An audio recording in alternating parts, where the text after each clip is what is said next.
వర్షాకాలం పడుతుంది. నమస్కారం.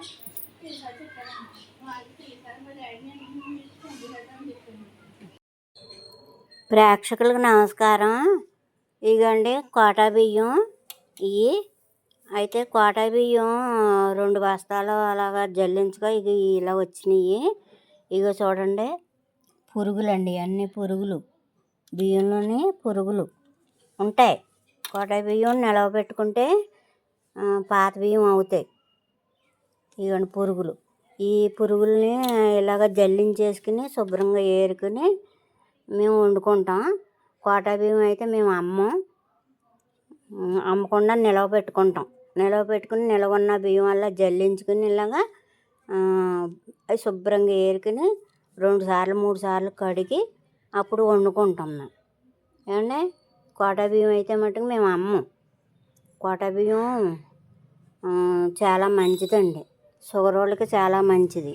చూడండి, ఇదిగోండి పాత బియ్యం తొట్టు ఉంటే ఈ తొట్టులోకి జల్లింతానమాట. జల్లించి ఏరుకుని శుభ్రంగా వండుకుంటాం. ఏమండి, చాలా బాగుంటాయండి బియ్యం. నడుము నొప్పి, కాళ్ళు నొప్పులు అవి ఉండవు. వాతం ఉండదు. పాత బియ్యం అయ్యే కొద్ది వాతం ఉండదు. ఎందుకులే కొత్త బియ్యం అన్నం సరిగ్గా అవుద్దేంటి అనేసి అమ్మేస్తారు. అమ్మకూడదు. అమ్మకుండా ఇలా జల్లించుకుని మళ్ళీ బియ్యం వస్తాయండి. మళ్ళీ జల్లెడ పెడితే బియ్యం వస్తాయండి. తర్వాత నూకలు కూడా వస్తాయండి. నూకలు జల్లెడతో జల్లించుకుంటే నూకలు కూడా వస్తాయండి. శుభ్రం చేసుకోవాలండి ఓపికగాను. చేసుకుంటే మన అన్నం ఉపకారమే. అయితే లాస్ట్న వచ్చి ఉన్నాయి కోళ్ళు కాడేస్తే శుభ్రంగా తింటాయి. పురుగులు అవి ఉంటాయి కదా, శుభ్రంగా తినేస్తాయి. ఏమండి, చాలా మంచిదండి. కోటా బియ్యాలు అమ్మేసుకోకండి. అమ్మేసుకుంటే ఏమవుతుంది, ఇలాగా చేసుకుంటే 60 రూపాయల బియ్యం లాగానే ఉంటాయి. బియ్యం ఏమి నాసిరకంగా ఏమి ఉండవు. 60 రూపాయల బియ్యంగా ప్లస్ పాత బియ్యం అన్నమాట. నెంబర్ 1 పాత బియ్యం అన్నమాట. బాలింతరాలకు కూడా పెట్టవచ్చు. అండి, చాలా ఉపకారం అండి. ఇలాగా 60 రూపాయల బియ్యం 65 రూపాయల బియ్యం లాగే తయారవుతాయి. మనం జల్లించుకుని ఏరుకుంటంలో ఉంటుందండి. అంతా శుభ్రంగా ఏరుకోవాలండి ఓపికగాను. అండి, ఇగోండి శుభ్రంగా జల్లించుకుని ఏరుకున్న బియ్యం. ఇందులో ఒక్క నలగ కానీ ఒక పురుగు కానీ ఏమైనా ఉన్నాయా చూడండి, ఉండవు. చూడండి, 65 రూపాయల బియ్యం లాగా తయారైనవి ఇలా చేసుకోవడం వల్ల. ఇవి వండుకుంటాకేమండి, కొట్టుకాడ కొనుక్కున్నాయి అవి పాతయో పచ్చి ఏం తెలుస్తుంది. ఇవి అయితే మనకి నమ్మకం. పాత బియ్యం అన్న నమ్మకం. వాతం ఉండదు బియ్యం. కోటా బియ్యం మట్టుకు అమ్ముకోకుండా జాగ్రత్తగా నిలవ పెట్టుకుని అదే గోను సంచుల్లో నిలబెట్టుకుంటే ఎన్నాళ్ళైనా ఉంటాయి. అయితే పురుగులు పడతాయి. కొంచెం పౌడర్లా తయారవుద్ది. జల్లించేసుకుంటే ఏమవుద్ది. శుభ్రంగా 3 సార్లు కడుక్కుంటే చక్కగా అన్నం ఎంతో బాగుంటుంది. చక్కగాను చాలా బాగుంటుంది అన్నం.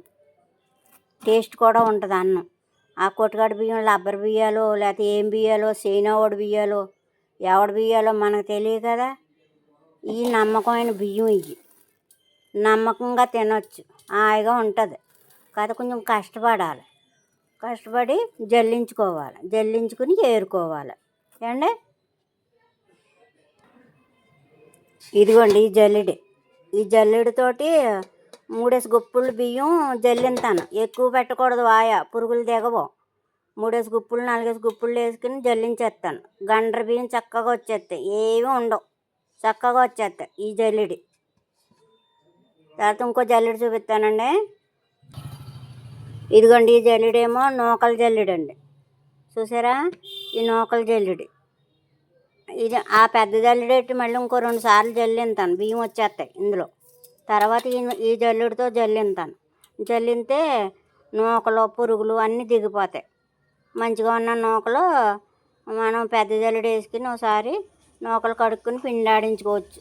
పిండి ఉంటే ఇంట్లో ఏదో ఒకటి వేసుకుంటా బాగుంటుంది. ఏమండి, ఇది గమనించారని మీరు కోటా బియ్యాలు అమ్ముకోకండి. ఈ రోజు నుంచి అమ్ముకోకుండా దాచుకోండి. గోను సంచుల్లో నిలబెట్టుకోవాలి. కింద అడుగున గాలి తగలాలి, పైన గాలి తగలాలి. ఏమండి అలా దాచుకుంటే మీకు చాలా ఉపయోగపడతాయి. డబ్బులు ఖర్చు తగ్గుద్ది. అంటే గవర్నమెంట్ ఫ్రీగా ఇస్తుంది కదా అని అనవసరంగా అమ్మేసుకుంటున్నాం. తక్కువ రేటుకి ఎవరినో బాగు చేస్తున్నాం. వాళ్ళ మధ్యలో ఉన్నవాళ్ళు బాగుపడుతున్నారు. ఏమండి ఆ బాగు ఏదో మీరే పడండి. ఓకేనా? ఇవి చూడండి బియ్యం అన్ని పురుగులే, చూస్తాకి ఏం బాగోవు. పోగొట్టరు పురుగులు. చూసారా ఎంత బాడుందో. మరి మీరు చేసుకునేలా చేసి ఈ 2 జల్లుళ్ళు ఉంటే బియ్యం శుభ్రపడిపోతాయండి. ఈ 2 జల్లుళ్ళు ఉంటే సరిపోద్దండి. బియ్యం శుభ్రంగా ఉంటాయండి. ఏమండి మరి మీరు అందరూ చూడండి. ఓకేనా? ఇంకా చూడండి తినేసి శుభ్రంగా పడుకుందా.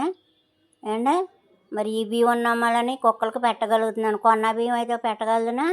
పెట్టలేను కదా. అదిగో చూడండి, సూడు కుక్క అండి ఇది. పడుకుందా శుభ్రంగాను. కొన్న బియ్యం అయితే పెట్టలేము కదండి. వీటికి కూడా అన్నం వండి మాతో పాలంగాను అన్నం పెడతాను వీటికి కూడా. మళ్ళీ ఈ మామూలుగా ముక్కలైన ముద్ద తెగదు వీటికి. ఏ కోడిగుడ్డు పొలటేసి మరీ పెడతాను, లేకపోతే పెరుగు కలిపి పెట్టాలి, అప్పుడు తింటాయి ఇవి. చూడండి పడుకుంది శుభ్రంగాను. ఏమండి కొట్ట బియ్యం ఉంటే ఇంట్లో చాలా మంచిదండి.